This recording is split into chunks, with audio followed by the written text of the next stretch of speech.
வீடியோவில் stock impacted by budget part 2 பார்க்கலாம். இது மெயினாக நெகட்டிவ். ஒரு செக்டாருக்கு இன்கேஸ் அவங்க கேபிட்டல் எக்ஸ்பெண்டிச்சர் கொஞ்சம் கம்மி பண்ணாங்கன்னா அந்த கம்பெனி எந்த மாதிரி சில கம்பெனிஸ் எந்த மாதிரி நெகட்டிவாக போகிறதுக்கு சான்சஸ் இருக்குது அப்படின்றத பார்க்க போகிறோம். கண்டிப்பாக இது only based on the budget மட்டும்தான். அதுக்கப்புறம் அந்த கம்பெனி நல்லா பெர்ஃபார்ம் பண்ணி நல்லா ப்ராஃபிட்ஸ் பண்ணிச்சுன்னா அது பெட்டராக பெர்ஃபார்ம் பண்ணும். பட் இது பட்ஜெட்டை பேஸ் பண்ணி எது நெகட்டிவாக இருக்கிறதுக்கு சான்சஸ் இருக்குது அப்படின்றது தான் நம்ம சொல்கிறோம். கேபிட்டல் எக்ஸ்பெண்டிச்சர் 10.15 lakh crore தான் இந்த முறை ஸ்பெண்ட் பண்ணுறாங்க, versus 11 lakh crore last year. So capital expenditure இன்னும் கொஞ்சம் ஜாஸ்தி ஆகும் அப்படின்னு எதிர்பார்த்த இடத்துல அதை விட இன்னும் கொஞ்சம் கம்மியாக இருக்குன்றது ஆக்சுவலாக அது வந்து it's not a good sign.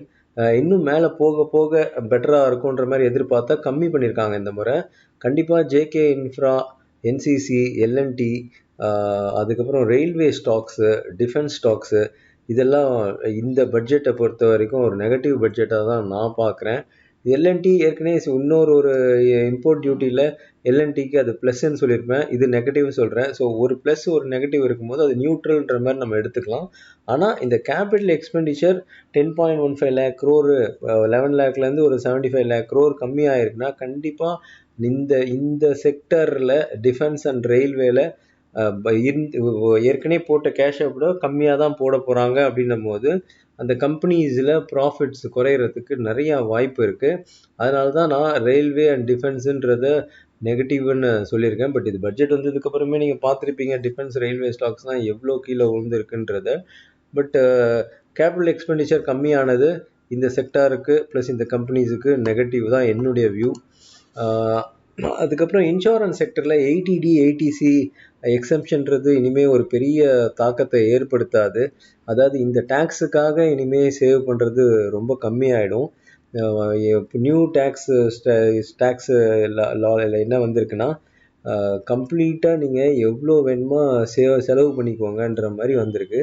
நாங்கள் டைரெக்டாகவே இது கொடுத்துட்றோம், 12 lakhs வரைக்கும் டைரெக்டாகவே கொடுத்துட்றோம் அப்படின்ற மாதிரி சொல்லியிருக்கிறாங்க. ஸோ இந்த எக்ஸம்ஷன் அதெல்லாம் எதுவுமே கிடையாது. இந்த வெறும் 80Cக்காக இன்சூரன்ஸ் பாலிசி எடுத்தவங்க, mutual fund equity link savings scheme எடுத்தவங்க பல பேர் இருந்தாங்க. இனிமேல் ஃபோர்ஸ்டாக அவங்களா போட்டால் தான் உண்டு. அதாவது ஃபோர்ஸ்டு கிடையாது, இனிமேல் அவங்களா விருப்பப்பட்டு போட்டால் தான் உண்டு, ஃபோர்ஸ்டு கிடையவே கிடையாது. அதேமாரி ஜிஎஸ்டி கட் ஏதாவது இருக்குமா, பட்ஜெட்டுக்கு அப்புறம் ஏதாவது அனௌன்ஸ்மெண்ட் வருமா, அதுவும் எதுவுமே வரல.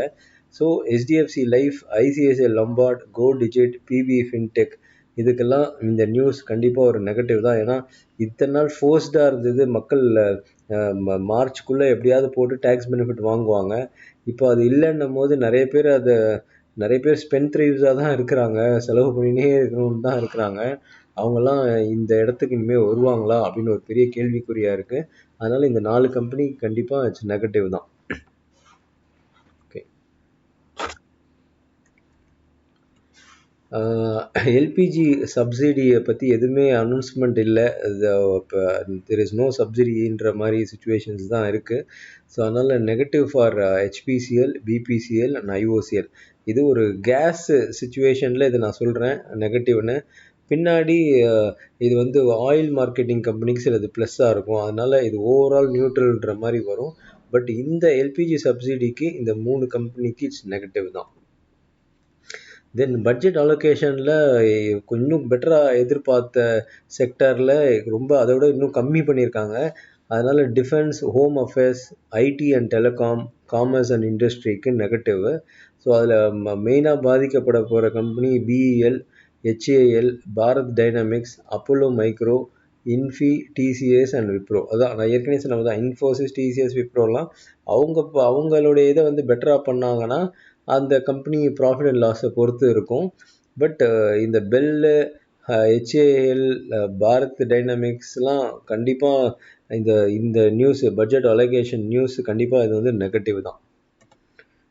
இது India Post catalyst for the rural எக்கனாமின்ற மாதிரி ஃபினான்ஸ் மினிஸ்டர் அனௌன்ஸ் பண்ணியிருக்காங்க. அதனால் இந்த டெலிவரி அப்படின்ற கம்பெனி இதனால் பாதிக்கப்படுறதுக்கு நிறையா சான்சஸ் இருக்குது. Capital gains 12.5% long term capital gain டேக்ஸும் ஷார்ட் டேர்ம் கேபிட்டல் கெயின் டேக்ஸும் ஒரு 20%ம் அனௌன்ஸ் பண்ணாங்க 2024. அது ஒரு பிக்கஸ்ட்டு மிஸ்டேக். அது அந்த அந்த மிஸ்டேக் அப்புறம் மார்க்கெட்டால் ஒன்றுமே பண்ண முடியல. எஃப்ஐஎஸ் கண்டினியூஸாக விற்கிறதுக்கு 99.9% ரீசன் இந்த கேபிட்டல் கெயின் இன்க்ரீஸ் பண்ணது தான் அப்படின்றத நான் ரொம்ப தீர்க்கமாக நம்புகிறேன். ஸோ அது ஏதாவது குறைப்பாங்களா எதுன்னு பார்த்தா ஒன்றுமே குறைக்கல, அதே தான் கண்டினியூ பண்ணுறோன்னு சொல்கிறாங்க. அதனால் இந்த broking company angel one, Motilal, ICICI securities, IAFL securities, இதுக்கெல்லாம் அது ஒரு பேட் நியூஸ் தான். ஸோ அதனால் I am just looking for இந்த கேபிட்டல் கெயின் டேக்ஸ்னால இது நெகட்டிவாக தான் இருக்கும்னு நான் எதிர்பார்க்குறேன். தென் கஸ்டம் டியூட்டியை ரெடியூஸ் பண்ணியிருக்காங்க. ப்ரோபேன், அப்புறம் பியூட்டேன், எல்பிஜி இதுக்கு கம்மி பண்ணியிருக்காங்க. ஏற்கனவே 15 இருந்தது, இப்போ கம்மி பண்ணியிருக்காங்க. பட் இது வந்து negative for Gujarat gas, but positive for oil marketing company. அதான் பிபிசிஎல், ஹெச்பிசிஎல், ஐஓசிஎலுக்கு இது பாசிட்டிவ். ஏற்கனவே ஒரு விஷயத்தில் கேஸில் வந்து அது நெகட்டிவ் சொல்லியிருப்பேன், இது பாசிட்டிவ். அதனால் அந்த ஆயில் மார்க்கெட்டிங் கம்பெனியை நம்ம நியூட்ரல்ன்ற மாதிரி எடுத்துக்கலாம். ஸோ இது என்னுடைய பாயிண்ட் ஆஃப் வியூ. பட்ஜெட்டில் அனௌன்ஸ் பண்ணதை, அந்த பட்ஜெட்டில் என்ன சொன்னாங்கன்றதை பார்க்குறத விட அது ரிலேட்டடாக இருக்க செக்டார்ஸோ இல்லை அது ரிலேட்டடாக இருக்க ஸ்டாக்ஸுக்கோ எது ப்ளஸ் எது மைனஸ்ன்றதை நான் சொல்லியிருக்கிறேன். நீங்கள் உங்களுடைய அனலைசேஷனை பண்ணி பாருங்கள். மார்க்கெட் எல்லாம் 23,500 மேலே போச்சுன்னா அந்த பாசிட்டிவ்ஸ்ன்னு சொன்ன கம்பெனிஸை நீங்கள் அதில் உங்கள் டெக்னிக்கல்ஸ் ஏதாவது பெட்டராக இருந்ததுன்னா அதை நீங்கள் பார்க்கலாம். அதேமாதிரி நெகட்டிவ் கம்பெனிஸையும் ஜஸ்ட் ஒரு போர்ட்ஃபோலியோவில் இருந்ததுன்னா செக் பண்ணுங்கள், டெக்னிக்கலி செக் பண்ணிக்கோங்க.